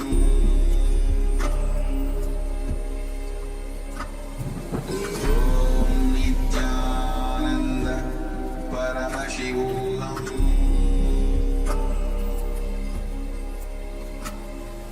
Om Nithyananda Paramashivam.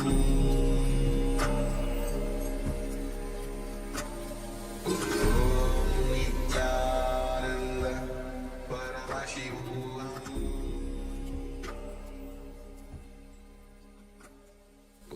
Om Nithyananda Paramashivam. Now, slowly return to your physical body. Wiggle your fingers and toes and rotate your wrists and your ankles. Bend and stretch your elbows and knees. Pull the legs up against your chest. Squeeze your body into a ball. And slowly return to a comfortable seated position.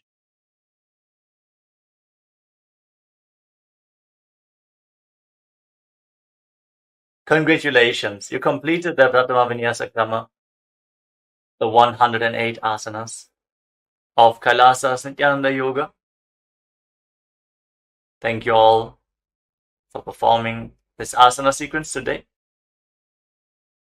Let us conclude this ritual of Nithyananda Yoga with the Purna Mantra.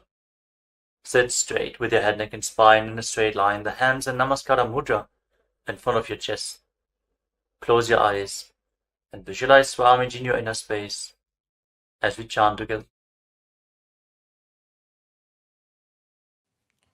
ॐ पूर्णमदः पूर्णमिदं पूर्णात् पूर्णमुदच्यते पूर्णस्य पूर्णमादाय पूर्णमेवावशिष्यते ॐ शान्तिः शान्तिः शान्तिः हरिः ॐ तत्सत् सर्वं भगवत् श्रीनित्यानन्दपरमशिवपादुकार्पणमस्तु ॐ नित्यानन्दम्.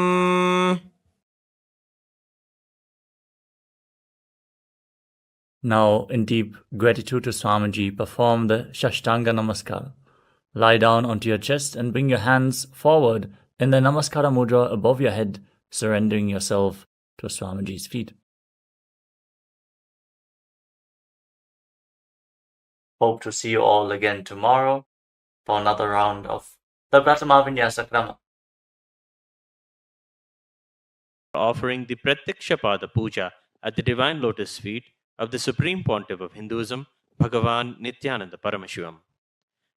Before we begin the Pratyakshapada Puja today, we request all the Pada Puja participants to declare the following statements with integrity and authenticity. If you agree, please say yes loudly. I authentically cognize, which is internally process, understand, and declare the truth that cosmic energy exists. Yes.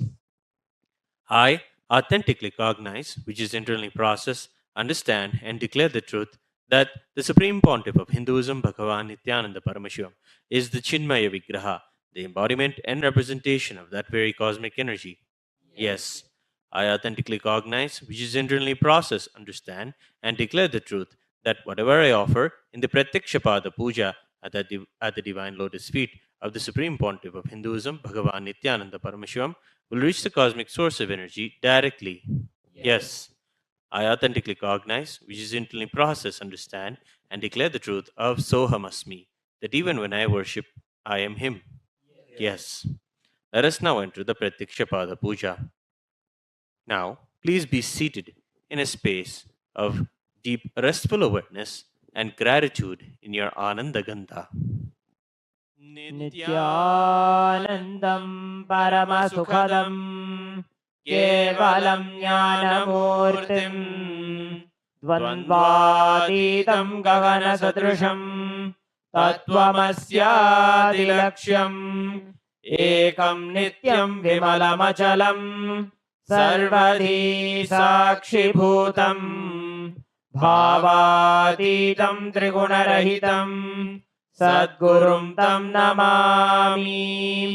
नित्यानन्देश्वर Paramshiva समारम्भाम् नित्यानन्देश्वरी Paramshiva शक्ति मध्यमाम् नित्यानन्द पर्यन्ताम् वन्दे गुरु परम्पराम्। ललाटे त्रिपुण्ड्रे निटिलधृतकस्तूरी तिलकः स्फुरन्मालाधार स्फुरितकटिकौपीनवसनः दधानो दुष्टारं शिरसि फणिराजं शशिकलाम् प्रदीपः सर्वेषाम् अरुणगिरियोगी विजयते। ॐ आत्मतत्त्वं शोधयामि स्वधा ॐ विद्यातत्त्वं शोधयामि स्वधा ॐ शिवतत्त्वं शोधयामि स्वधा ॐ शुक्लाम्बरधरं विष्णुं शशिवर्णं चतुर्भुजं प्रसन्नवदनं ध्यायेत् सर्वविघ्नोपशान्तये। We'll now do the pranayama. ओम होम ईशानमूर्ताय नमः। ओम हेम तत्पुरुषवक्त्राय नमः। ओम हुम मुगुरुदाय नमः। ओम हिम वामदेवह्याय नमः। ओम हम सज्जोतमूर्ते नमः। ओम हाम हृदयाय नमः। ओम हीम शीर्षे नमः। ओम हुम शिखाय नमः। ओम हेम कवचाय नमः। ओम होम नेत्रेभ्यो नमः। ओम हस्त्राय नमः। ओम होम ईशानमूर्ताय नमः। ओम हेम तत्पुरुषवक्त्राय नमः। ओम हुम मुगुरुदाय नमः। ओम हिम वामदेवह्याय नमः। ओम हम सज्जोतमूर्ते नमः। माम हृदयाय नमः। ओम हीम शीर्षे नमः। ओम हुम शिखाय नमः। ओम हेम कवचाय नमः। ओम होम नेत्रेभ्यो नमः। ओम हस्त्राय नमः। ओम होम ईशानमूर्ताय नमः। ओम हेम तत्पुरुषवक्त्राय नमः। ओम हुम मुगुरुदाय नमः। ओम हिम वामदेवह्याय नमः। ओम हम सज्जोतमूर्ते नमः। ओम हाम हृदयाय नमः। ओम हीम शीर्षे नमः। ओम हुम शिखाय नमः। ओम हेम कवचाय नमः। ओम होम नेत्रेभ्यो नमः। ओम हस्त्राय नमः। ममोपात्त समस्त दुरितक्षयद्वारा भगवत् श्री नित्यानंद परमशिव प्रीत्यर्थम श्री नित्यानंदेश्वरी परमशिव शक्ति समेत श्री नित्यानंदेश्वर परमशिव प्रीत्यर्थम च शुभे शोभने मुहूर्ते आद्य ब्रह्मणः द्वितीय परार्धे श्री श्वेतवराह कल्पे वैवस्वतमन्वन्तरे अष्टाविंशतितमे नित्ययुगे प्रथमे पादे जम्बूद्वीपे भारतवर्षे भरतखण्डे मेरोः दक्षिणे पार्श्वे शकाब्दे अस्मिन् वर्तमाने व्यवहारिके प्रभवादीनां षष्ट्याः संवत्सराणां मध्ये शोभकृतनाम संवत्सरे शुभायने शुभऋतौ शुभमासे शुभपक्षे शुभतिथौ शुभवासरयुक्तायां शुभनक्षत्र शुभयोग शुभकरण एवं गुणविशेषण विशिष्टायाम् अस्यां शुभतिथौ श्री कैलासोन्नत द्वादशान्त श्यामला पीठारूढ़ श्री मीनाक्षी सुंदरेश्वराभिन्न स्वरूप परशिवपुत्र रत्नकुमार गुरुमन्यतुल्यावतार श्री पार्वती स्तन्यपान लब्ध दिव्य ज्ञान विश्रुत सकल निगमागम सारभूत द्राविड वेद प्रवक्त्रे श्रीमत् परमशिव करुणा समधिगत मुक्तामय चतुरश्रयाण गीयमाण छत्र चामर श्री चिन्नकाहलादि समस्त बिरदावल्यलंकृत ज्ञान विज्ञान चक्रवर्ती सर्वजन संग सद्यो निर्वाण दीक्षा व्ययापवर्ग वर्ष विश्रानजीमूत परमत कलभ केसरी शैव सिद्धांत स्थापनाचार्य श्री राजाधिराज पांड्य महाराज गुरु क्षपन शाक्यादि महांधकार निवारण ज्ञान भानु वीक्षणा नरहार ध्वजोच्छेदन पूर्वक श्रीमद् ऋषभध्वज स्थापक शैव समय कर्त्रे सर्वज्ञ पीठारूढ़ श्री जगद्गुरु श्री ज्ञान संबंध देशिक स्वामी वागीश सुंदर माणिक्य वाचक स्वामिनाम अवतार भूत श्री ज्ञान संबंध स्वामी पुनरुद्धृत श्यामला पीठ सर्वज्ञ पीठ तृणवद्युत्तर द्विशततम गुरु महासन्निधान अरुणगिरि योगीश्वर परंपरागत अरुणाचल सर्वज्ञ पीठ गुरु महासन्निधान कैलास परंपरागत कांची कैलास सर्वज्ञ पीठ त्रयस्त्रिंशदुत्तर द्विशततम गुरु महासन्निधान नित्योत्सव नित्य मंगल नित्य कल्याण नित्य रचित कैलास परंपरागत आदि कैलास नित्यानंद पीठ महासंस्थान महासिंहासन पीठ कर्त्रे साक्षात् श्री परमशिव समुद्भूत कैलास परंपरागत वैवस्वत मनु इक्ष्वाकु हरिश्चंद्र भगीरथ श्रीरामचंद्र शूरसेन इत्यादि अनवच्छिन्न सार्वभौम चक्रवर्ती परंपरागत चतुष्षष्टि योगिनी मंडित चतुष्षष्टि संप्रदाय प्रवर्तक मनुधर्म शासन सूर्यवंश प्राप्त सर्वज्ञ पीठ सुरांगी साम्राज्य मूर्धाभिषिक्त चूड़ामणि साक्षात् श्री परमशिव समुद्भूत कपिल महागुरु पुनरुद्धृत महानिर्वाणि पीठ अष्टोत्तर सहस्र श्री महामंडलेश्वर साक्षात् श्री परमशिव समुद्भूत श्री महागणपति समारंभ अनवच्छिन्न पीठाधीश्वर गुरु परंपरा प्राप्त अटल पीठ अष्टोत्तर सहस्र श्री अटल पीठाधीश्वर धर्म मुक्ति स्वर्ग पुरस्वर्ण पीठ त्रयोविंश गुरु महासन्निधान कैलास परंपरागत आदिपीठ सर्वज्ञ पीठ जगद्गुरु श्री कैलास पुनरुद्धारक श्री कैलास परमाचार्य श्रीमत् परमहंस परिव्राजकाचार्य वर्य सच्चिदानंद प्रणव स्वरूप श्रोत्रिय ब्रह्मनिष्ठ श्रीमत् जगद्गुरु श्रील श्री भगवत् श्री नित्यानंद परमशिव श्री ज्ञान संबंध देशिक परमाचार्य स्वामिनां प्रीत्यर्थम तेषां पादारविन्दयोः भक्ति सिद्ध्यर्थम गुरुकृपा कटाक्ष सिद्ध्यर्थम क्षेमस्थैर्य वीर्य विजय आयुरारोग्य ऐश्वर्यानाम् अभिवृद्ध्यर्थम धर्मार्थ काम मोक्ष चतुर्विध फल पुरुषार्थ सिद्ध्यर्थम समस्त दुरितोपशान्त्यर्थम समस्त मंगलावाप्यर्थम भगवत् श्री नित्यानंद परमशिव प्रसादेन सकुटुम्बस्य ज्ञान वैराग्य जीवन मुक्ति प्राप्त्यर्थम श्री नित्यानंदेश्वरी परमशिव शक्ति समेत श्री नित्यानंदेश्वर परमशिव अवतार भूत श्री सर्वदेव देवी स्वरूप भगवत् श्री नित्यानंद परमशिव प्रत्यक्ष पाद पूजां करिष्ये। ओम अबौपस्पृश्य ओम आगमार्थं तु देवानां गमनार्थं तु राक्षसां घंटानादं करोम यादो देवताह्वानलाञ्छनं घंटादेवताभ्यो नमः।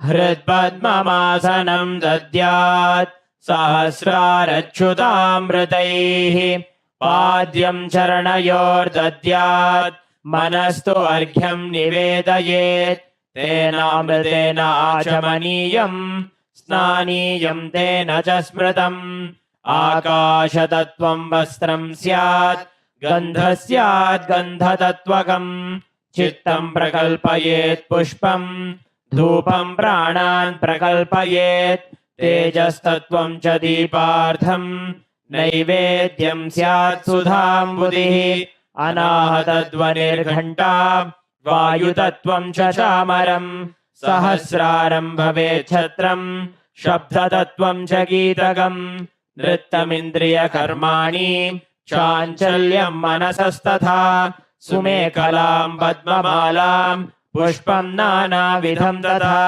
अमायाद्यैर्भावपुष्पैः अर्चयेद्भावगोचरम् अमायम् अनहङ्कारम् अरागं ममतं तथा अमोहगं मदं पञ्च अद्वेष अक्षोभकौ तथा अमात्सर्यं अलोभं च दशपुष्पं विदुर्बुधाः अहिंसा परमं पुष्पं पुष्पमिन्द्रियनिग्रहः दया पुष्पं क्षमा पुष्पं ज्ञानपुष्पं च पञ्चमम् इति पञ्चदशैर्भावपुष्पैः सम्पूजयेत् भगवन्तं श्रीनित्यानन्दपरमशिवम्।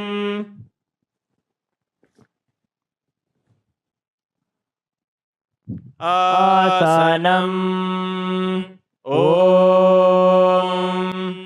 सर्वभूतान्तरस्थाय सर्वभूतान्तरात्मने कल्पयाम्युपवेशार्थम् आसनं ते नमो नमः। ॐ ह्रीं इदं सुवर्णासनं सर्वदेवदेवी स्वरूपाय भगवते श्रीनित्यानन्दपरमशिवाय नमः। स्वागतम्। ॐ शान्तत्वात् सर्वकर्तृत्वभावोपरतिकारणात् शिव उक्तौ महातन्त्र मन्त्रविद्भिः सदा शिवः। तस्मै शिवाय गुरवे वीतरागकलाय वै अमेयत्वादनन्तोऽयम् अजत्वाच्च प्रकीर्तितः। यस्य दर्शनमिच्छन्ति देवाः स्वाभीष्टसिद्धये तस्मै ते परमेशान स्वागतं स्वागतं प्रभो। अद्य मे सफलं जन्म जीवनं सफला क्रियाः स्वागतं यत्त्वया तन्मे तपसां फलमागतम्। ॐ ह्रीं सर्वदेवदेवी स्वरूप भगवत् श्रीनित्यानन्दपरमशिव स्वागतं सुस्वागतं ते। पाद्यम् ॐ यद्भक्तिलेशसम्पर्कात् परमानन्दसम्प्लवः तस्मै ते परमेशान पाद्यं शुद्धाय कल्पये।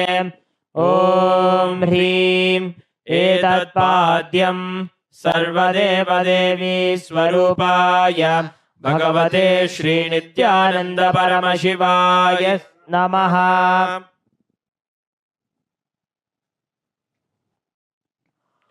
अर्घ्यः ॐ दूर्वाक्षतसमायुक्तं बिल्वपत्रं तथा परं शोभनं शङ्खपात्रस्थं ग्रहाणार्घ्यं महेश्वर। ॐ ह्रीं एषोऽर्घ्यः सर्वदेवदेवी स्वरूपाय भगवते श्रीनित्यानन्दपरमशिवाय स्वाहा। आचमनीयम् ॐ मन्दाकिन्यास्तु यद्वारी सर्वपापहरं शुभम् ग्रहाणाचमनीयं त्वं मया भक्त्या निवेदितम्। ॐ ह्रीं इदम् आचमनीयोदकं सर्वदेवदेवी स्वरूपाय भगवते श्रीनित्यानन्दपरमशिवाय स्वधा। मधुपर्कः ॐ सर्वकल्मषनाशाय परिपूर्णसुधात्मकम् मधुपर्कमिमं देव कल्पयामि प्रसीद मे। ॐ ह्रीं एष मधुपर्कः सर्वदेवदेवी स्वरूपाय भगवते श्रीनित्यानन्दपरमशिवाय स्वधा। गन्धतैलम् ॐ स्नेहं ग्रहाण स्नेहेन लोकानां हितकारक सर्वलोकेषु शुद्धस्त्वं ददामि स्नेहमुत्तमम्। ॐ ह्रीं इदं गन्धतैलं सर्वदेवदेवी स्वरूपाय भगवते श्रीनित्यानन्दपरमशिवाय निवेदयामि। स्नानीयम् ॐ इदं तु शीतलं वारी स्वच्छं शुद्धं मनोहरम् स्नानार्थं ते मया भक्त्या कल्पितं प्रतिगृह्यताम् ॐ ह्रीं इदं स्नानीयोदकम् सर्वदेवदेवी स्वरूपाय भगवते श्रीनित्यानन्द परमशिवाय निवेदयामि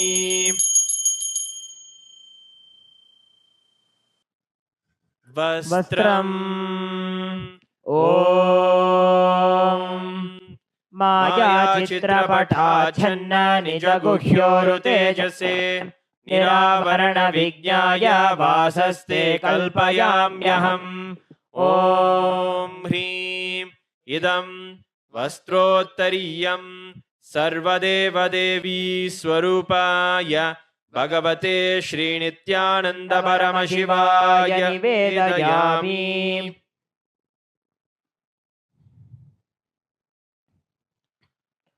आभरणम् ॐ स्वभावसुन्दराङ्गाय नानाशक्त्याश्रयायते सुवर्णं भूषणं तुभ्यं कल्पयामि प्रसीद मे ॐ ह्रीं इदं सुवर्णाभरणं सर्वदेवदेवी स्वरूपाय भगवते श्रीनित्यानन्द परमशिवाय निवेदयामि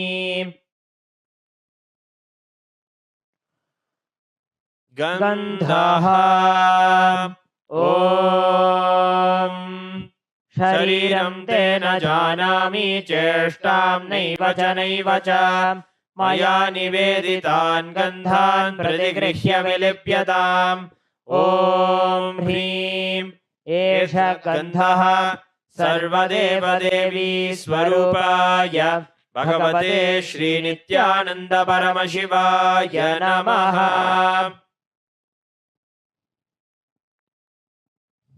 पुष्पम् ॐ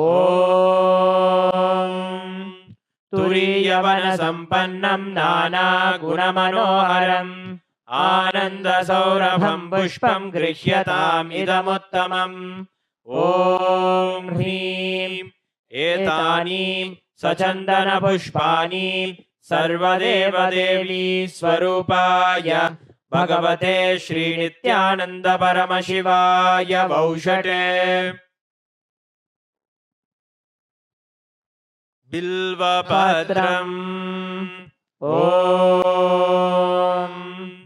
अमृतोद्भवं श्रीवृक्षं शङ्करस्य सदा प्रियम् बिल्वपत्रं प्रयच्छामि पवित्रं ते सुरेश्वर ॐ ह्रीं एतानि सचन्दनबिल्वपत्राणि सर्वदेवदेवी स्वरूपाय भगवते श्रीनित्यानन्द परमशिवाय वौषटे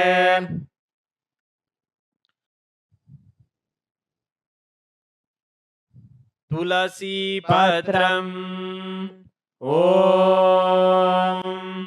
नमस्ते बहुरूपाय वरदमूर्तये परमात्मने स्वाहा ॐ ह्रीं इदं सचन्दनतुलसीपत्रं सर्वदेवदेवी स्वरूपाय भगवते श्रीनित्यानन्द परमशिवाय नमः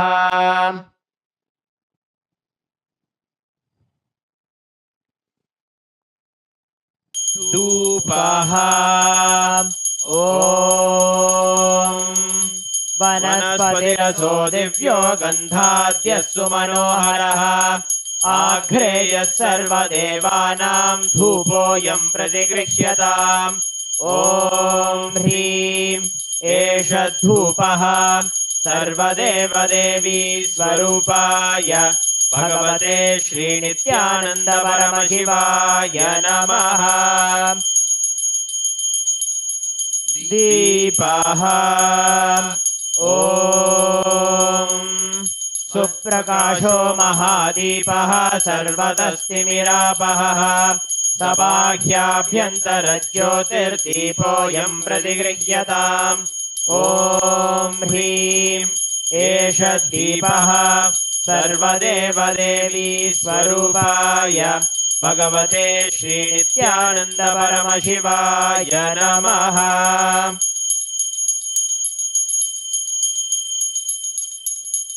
नैवेद्यम् ॐ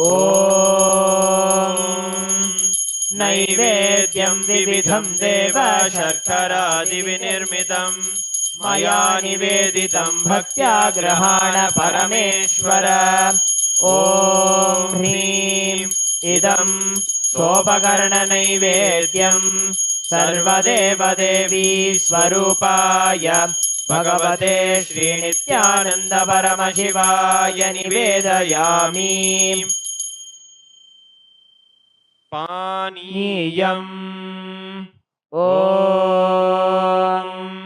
समस्तदेवदेवेश सर्वतृप्तिकरं परम् अखण्डानन्दसम्पूर्णं ग्रहाणजलमुत्तमम्। ॐ ह्रीं इदं पानार्थोदकम् सर्वदेवदेवी स्वरूपाय भगवते श्रीनित्यानन्द परमशिवाय नमः। पुनराचमनीयम् ॐ उच्छिष्टमप्यशुचिर्वा यस्य स्मरणमात्रतः शुद्धिमाप्नोति तस्मै ते पुनराचमनीयकम्। ॐ ह्रीं इदं पुनराचमनीयोदकम् सर्वदेवदेवी स्वरूपाय भगवते श्रीनित्यानन्द परमशिवाय स्वाहा।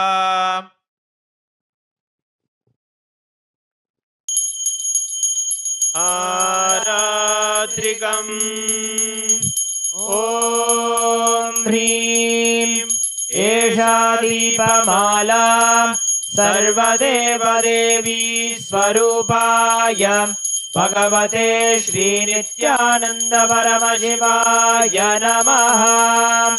ॐ साङ्ग्रहण्येष्ट्यायजते इमां जनतागुं सङ्गृह्णानीति द्वादशारत्नीरचना भवति।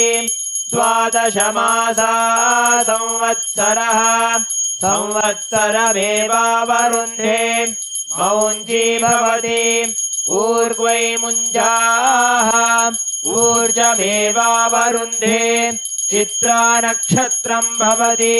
चित्रं वा एतत्कर्म कर्पूरगौरं करुणावतारं संसारसारं भुजगेन्द्रहारं सदा वसन्तं हृदयारविन्दे भवं भवानी सहितं नमामि। भवं भवानी सहितं नमामि। भवं भवानी सहितं नमामि।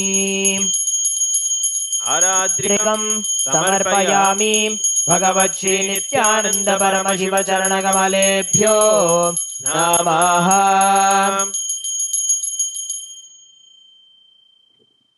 पुष्पाञ्जलिः।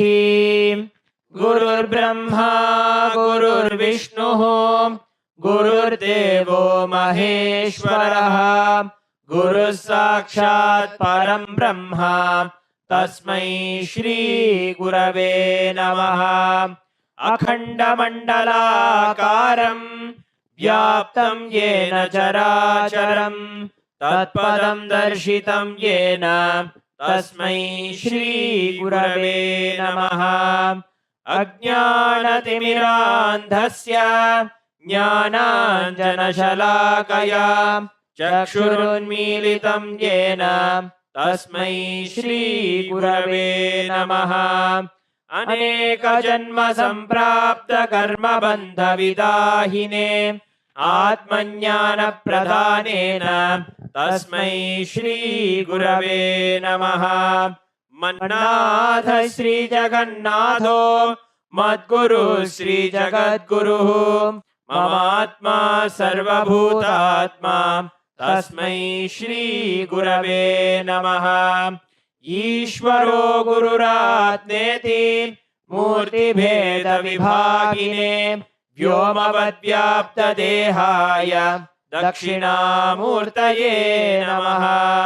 नित्यानन्दं परमसुखदं केवलं ज्ञानमूर्तिं द्वन्द्वातीतं गगनसदृशं तत्त्वमस्यादिलक्ष्यम् एकं नित्यं विमलमचलं सर्वधी साक्षिभूतं भावातीतं त्रिगुणरहितं सद्गुरुं तं नमामि। पुष्पाञ्जलिं समर्पयामि भगवत् श्री नित्यानंद परमशिव चरणकमलेभ्यो नमः। ॐ नित्यानन्दम्। With this, we come to the end of the Guru Puja. We will now be beginning the Paramashiva Puja. Om Atmatattvam Shodhayami Swadha. Om Vidyatattvam Shodhayami Swadha. Om Shivatattvam Shodhayami Swadha. Om Ham Hridayaya Namaha. We will now be performing the Sakali Karanam. Please look at the Acharya. Om Ha Astraya Namaha Shaktaye Voshate. Om Ham Shivasanaya Namaha. Om Ham Shivamurtaye Namaha. Om Ham SatyojataMurtaye Namaha. Om Him Vamadeva Guhyaya Namaha. Om Hum Agora Hridayaya Namaha. Om Him Tatpurushavaktraya Namaha. Om Hom Ishanamurdhaya Namaha. Om Ham Hom Vidyadehaya Namaha. Om Hom Netrebhyo Namaha. Om Ham Hom Shivaya Namaha. Om Ham Hridayaya Namaha. Om Him Shirase Namaha. Om Hum Shikhaye Namaha. Om Haim Kavachaya Hum. Om Ha Astraya Namaha. Om Haim Kavachaya Hum. Om Ham Shivaya Voshate. Om Ham Hom Shivaya Namaha. Om Ham Shivasanaya Namaha. Om Ham Shivamurtaye Namaha. Om Ham SatyojataMurtaye Namaha. Om Him Vamadeva Guhyaya Namaha. Om Hum Agora Hridayaya Namaha. Om Him Tatpurushavaktraya Namaha. Om Hom Ishanamurdhaya Namaha. Om Ham Hom Vidyadehaya Namaha. Om Hom Netrebhyo Namaha. Om Ham Hom Shivaya Namaha. Om Ham Hridayaya Namaha. Om Him Shirase Swaha. Om Hum Shikage Voshate. Om Haim Kavachaya Hum. Om Ha Astraya Phate. Om Ha Astraya Hum Pate. Om Ha Astraya Phate. Om Ham Shivaya Voshate. Om Om Om Om Om Om Om. Om Ha Astraya Phate. Om Haim Kavachaya Hum. Om Ham Shivaya Doshate. Om Ham Shivasanaya Namaha. Lalate Tripundri Nitila Krita Kasturi Tilakaha. Spuranmaladhara Spuritakattikopi Navasanaha. Dadhano Dustaram Shirasi Phanirajam Shashikalam. Pradipash Sarvesham Arunagiri Yogi Vijayate. Induni Bhapanchamukahastadashayuktam. Shulamrgatankamasi Vajrama Bhayam Syat. Pashavaradankushamanijwala Navame. Shweta-kamalasana Sadashiva Swarupam. Om Ham Shivamurtaye Namaha. Om Ham Hum Shivaya Namaha. Shri Nithyanandeshwari Parashakti Sameta Shri Nithyanandeshwara Paramashivaya Namaha. Dhyayami Avahayami. Om Ham Shivaya Namaha. Iti Avahana Mudram Pradarshya Sthapana सन्निधान निष्ठुरमुद्रां प्रदर्श्य अस्त्राय हुंफट् इति कालकण्ठिमुद्रां प्रदर्श्य ॐ हां शिवाय नमः इति लिङ्गमुद्रां नमस्कारमुद्राम् ॐ हैं कवचाय हुम् इति अवकुण्ठनमुद्रां च प्रदर्श्य ॐ हां हौं शिवाय नमः श्री नित्यानन्देश्वरी पराशक्ति समेत श्री नित्यानन्देश्वर परमशिवाय नमः आसनं समर्पयामि. Now please take an udhrani of the water and show it to the bottom of the Shivalinga and offer it in the Padya Patram along with the mantra Om Ham Shivaya Namaha Om Ham Shivaya Svadha Om Ham Shivaya Svaha. Shri Nithyanandeshwari Parashakti Sameta Shri Nithyanandeshwara Paramashivaya Namaha Padyachamanaryam Dattva Om Ham Hom Shivaya Namaha Shri Nithyanandeshwari Parashakti Sameta Shri Nithyanandeshwara Paramashivaya Namaha Snanam Samarpayami. Om Ham Shivaya Svadha Snananantramachamanem Samarpayami. Om Ham Hom Shivaya Namaha Shri Nithyanandeshwari Parashakti Sameta Shri Nithyanandeshwara Paramashivaya Namaha Vastrayajnopavita Uttari Abharanartham Akshatam Samarpayami. Om Ham Hom Shivaya Namaha Shri Nithyanandeshwari Parashakti Sameta Shri Nithyanandeshwara Paramashivaya Namaha Gandhan Dharayami. Gandhasyopari Haridra Kunkumam Samarpayami. Om Bhavaya Dehaya Namaha Bhavasya Devasya Patni Namaha Om Sharvaya Devaya Namaha Om Sharvasya Devasya Patni Namaha Om Ishanaya Devaya Namaha Om Ishanasya Devasya Patni Namaha Om Ashubhade Devaya Namaha Om Ashubhade Devasya Patni Namaha Om Rudraya Devaya Namaha Om Rudrasya Devasya Patni Namaha Om Ugraya Devaya Namaha Om Ugrasya Devasya Patni Namaha Om Bhimaya Devaya Namaha Om Bhimasya Devasya Patni Namaha Om Mahater Devaya Namaha Om Mahator Devasya Patni Namaha Om Ham Hom Shivaya Namaha Shri Nithyanandeshwari Parashakti Sameta Shri Nithyanandeshwara Paramashivaya Namaha Ashtapushpa Pujam Samarpayami.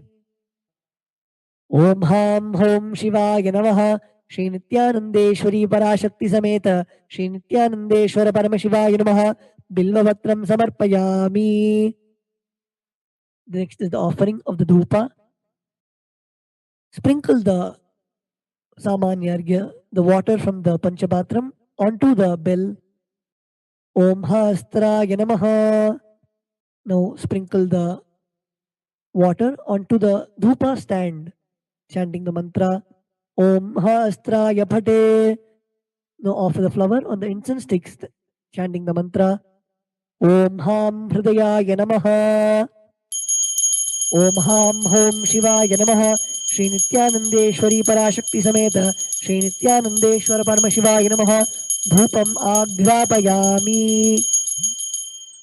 Om Ham Shivaya Svadha Om Hastraya Pate Om Ham Hridayaya Namaha. Om Ham Hom Shivaya Namaha Shri Nithyanandeshwari Parashakti Sameta Shri Nithyanandeshwara Paramashivaya Namaha Deepam Darshayami. Om Ham Shivaya Svadha Om Hastraya Pate Om Ham Hridayaya Namaha. Om Ham Hom Shivaya Namaha Shri Nithyanandeshwari Parashakti Sameta Shri Nithyanandeshwara Paramashivaya Namaha Naivedyam Nivedayami. Om Ham Shivaya Svadha Om Ham Hom Shivaya Namaha Shri Nithyanandeshwari Parashakti Sameta Shri Nithyanandeshwara Paramashivaya Namaha Tambulam Samarpayami. Om Hastraya Pate Om Ham Hridayaya Namaha. Now please take the arati plate in your hands and wave it towards the Shivalinga along with the mantra, and please ring the bell as you do so. Om Ham Hom Shivaya Namaha Shri Nithyanandeshwari Parashakti Sameta Shri नित्यानन्देश्वर परमशिवाय नमः कर्पूरनीराजनं सन्दर्शयामि ॐ हां शिवाय स्वधा. The next offering is Pushpanjali. ॐ हां home शिवाय नमः श्री नित्यानन्देश्वरी पराशक्ति समेत श्री नित्यानन्देश्वर परमशिवाय नमः पुष्पाञ्जलिं समर्पयामि. The next offering is the Moola Mantra Japam. The chanting of the Moola Mantra. Please close your eyes. Chant the Moola Mantra given by Swamiji 11 times.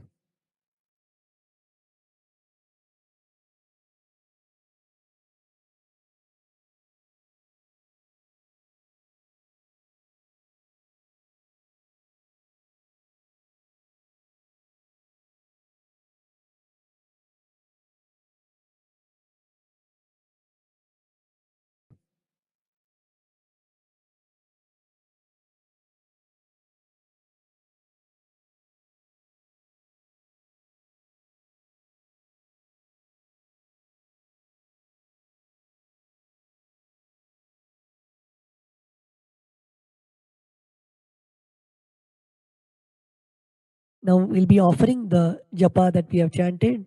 Please take a flower, the durva grass and the akshata in your right hand. Om Ham Hridayaya Namaha, Om Hem Kavachaya Hum, Om Hastraya Pate.